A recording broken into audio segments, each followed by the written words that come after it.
तो ये सब चले जाएंगे तो बात किस पर करेंगे। तब उन्होंने अपनी शक्तियां पैदा करके और फिर उनसे तपस्या कराई, समाधि लगवाई और समाधि में उनको देववाणी सुनाई और फिर उनसे कहा कि जो बोले वो लिखो। तो जो जो आवाज बोलते गए, दर्शन तो उनको लिखने वालों को हुआ ही नहीं, जो बोलते गए वो लिखते। उस समय कागज तो था नहीं, तो भोजपत्र पर लिखा, इच्छा थी उस पर 4 वेद 1 लाख श्लोक, उसमें 80,000 कर्मकांड, 16,000 उपासना कांड और 4,000 कांड, 1 लाख श्लोक है, उससे ज्यादा है।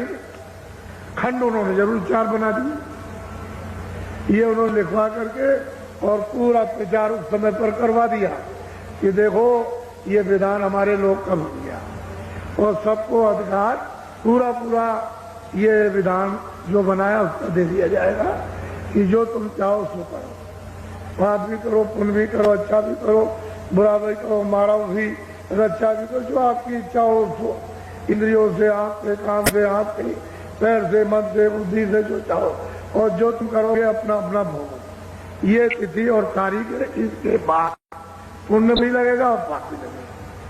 बस जब अधिकार तिथि तारीख रखकर जब निकल गई और आपने पुण्य और पाप किया, बस ये लग गया आपकी बेड़ी पड़ी। पहले तो कोई बेड़ी नहीं थी, कोई शरीर नहीं था, न ऊपर का था न नीचे का था। उनमें से चारों शरीरों में न कारण न सूचम और न मतलब ये कि लिंग नहीं कुछ, खाली खोल पर ये यहाँ बैठे और सीधी रोज जाती, किसी तरह कोई बंधन नहीं, सबका दफ्तर, ईश्वर का भी, ब्रह्म का भी, पारब्रह्म का भी, सबका। स्वर्ग में भी जाएगी, वैकुंठ में भी जाएगी, ब्रह्मांड में भी जाएगी और पार ब्रह्मांड में भी, परे भी जाएगी। कोई रोक टोक किसी भी देश में, किसी अनंतों लोकों में जो इतने बड़े बड़े कोई। लेकिन अब जब ये विधान बन गया और आपको दे दिया अधिकार, तो आपने ये पूरे कचरे करने से ये साफ पर्दे डाल दिए। तो इसमें कुछ ऐसे कि जो यहाँ बांध के रखेंगे, कुछ ऐसे उनमें से कर्म है जो मतलब ये है कि लिंग शरीर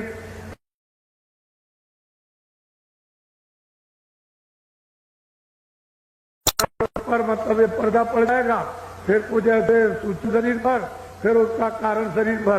तो जीवात्मा इन चारों शरीरों में बंद कर दी जाएगी। यहाँ के बाद इससे निकलो तो उधर बंद, उससे निकलो तो उधर बंद, उससे निकलो उधर बंद, तो मतलब उधर जा ही नहीं सकते। अब ये रात वहां आपको मालूम नहीं, ये तो नहीं। लेकिन जो कलयुग में 700 वर्ष के अंदर संत वहां से भेजे गए, वो आते हैं सबका, उधर का हाल इधर का हाल, आते भी सब हाल, जाते भी सब, आते भी ये सब जानते हो, जाते भी सब जानते, और कोई चीज छूटती नहीं है। सब जब वो मिलेंगे तब बताएंगे कि इनकी ये स्थिति है, इनकी ये गति है, इनकी ये पहुंच है, इनकी ये शक्ति है, इनका ये काम है, इनका ये गुण है, इनका ये गुण है, इनका ये गुण। ये तो जारी जब सूरत भूल गई तो, और जब ये आई थी तब तो फिर क्या पूछना।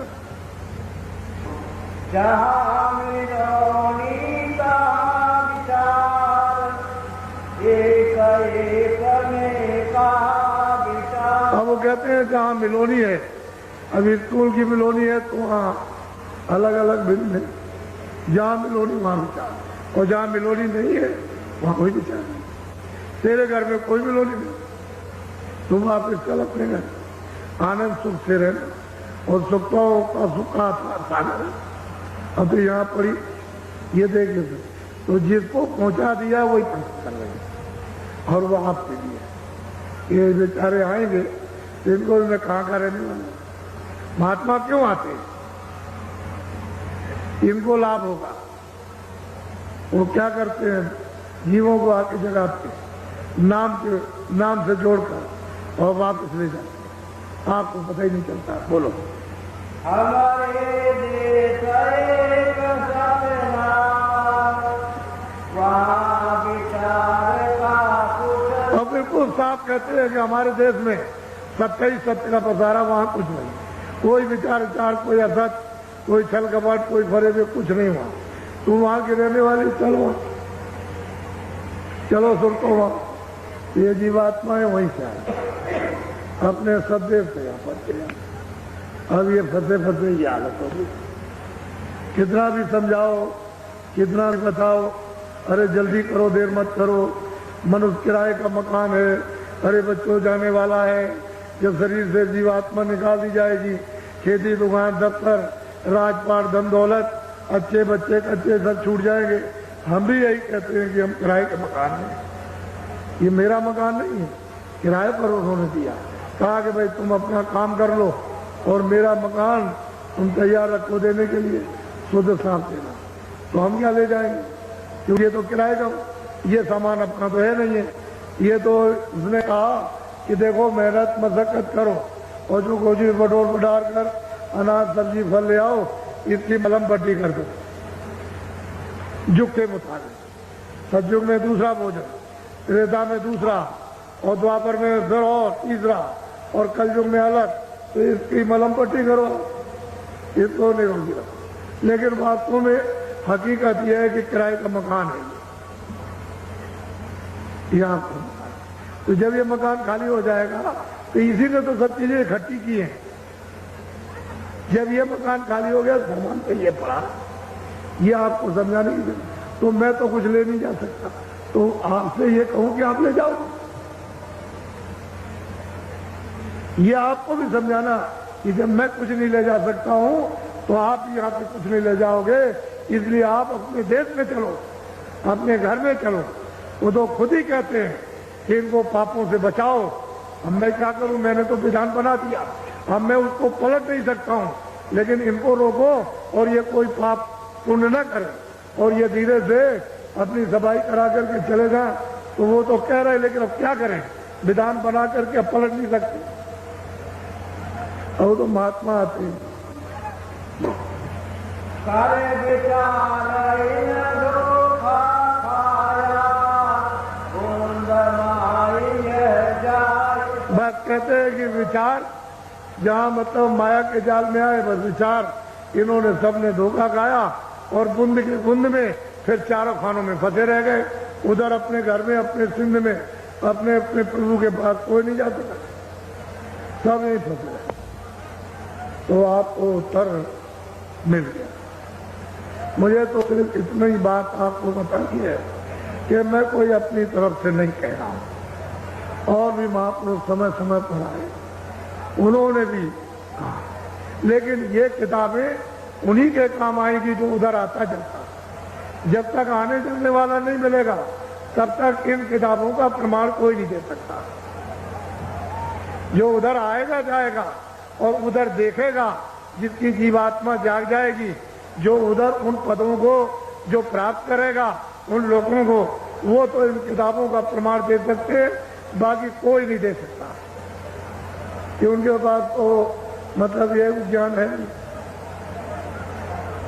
वो आध्यात्मिक ज्ञान नहीं। तो ये तो झगड़े वाला ज्ञान है, तो झगड़े वाला इसमें क्या समझ में आएगा।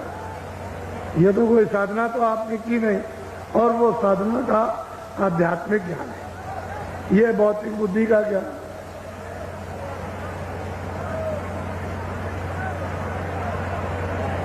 अच्छा बच्चे और बच्चियों, ये आज गुरु पूर्णिमा का दिन है। हिंदुस्तान में लोग इस गुरु पूर्णिमा के यानी उत्सव को इसलिए मनाया करते हैं कि हमारे गुरु हम पर दया करें और हमारी आत्मा को जन्म मरण 84 से बचाए। इसलिए लोग यानी पूजा करते हैं और उनसे आशीर्वाद चाहते हैं। ये बहुत दिनों से ये उत्सव गुरु पूर्णिमा का, पूनम का चलता चला आ रहा। उस समय के लोग तो कुछ जगे हुए थे, तब उन्होंने ये रखा था, लेकिन अब आपने इसको मतलब ये है कि एक बाहरी त्योहार बना दिया। ये बाहरी त्योहार नहीं है, अंतर जीवात्मा के कल्याण की कल्याण का त्योहार था, अकल्याण का नहीं था। तो ये नीम सारण है 88,000। अब तो आप उसको भूल गए हो। चरितार्थ में भी, वास्तव में कहने में भी आपके नहीं आता कि 88,000 ऋषि आए थे, इस तरह की मंत्रणा की थी। तो लोग इसको बहुत कम देश में जानते हैं। लेकिन इतना बड़ा समुदाय जो आपका इस समय पर आपने कभी भी यहां नहीं देखा, वो आपके समझ आप। मैं तो कुछ इसके बारे में कहना नहीं चाहता हूं, लेकिन आपके सम की चर्चाएं आपस में ये हो रही है कि जब से द्वापर खत्म हुआ होगा, जब से यहाँ पर ऋषि आए होंगे, उसके बाद तो इस तरह का दृश्य कभी आया नहीं। मैं यही बात, एक पवित्र स्थान की पवित्रता को सब लोगों को रखना ही चाहिए था।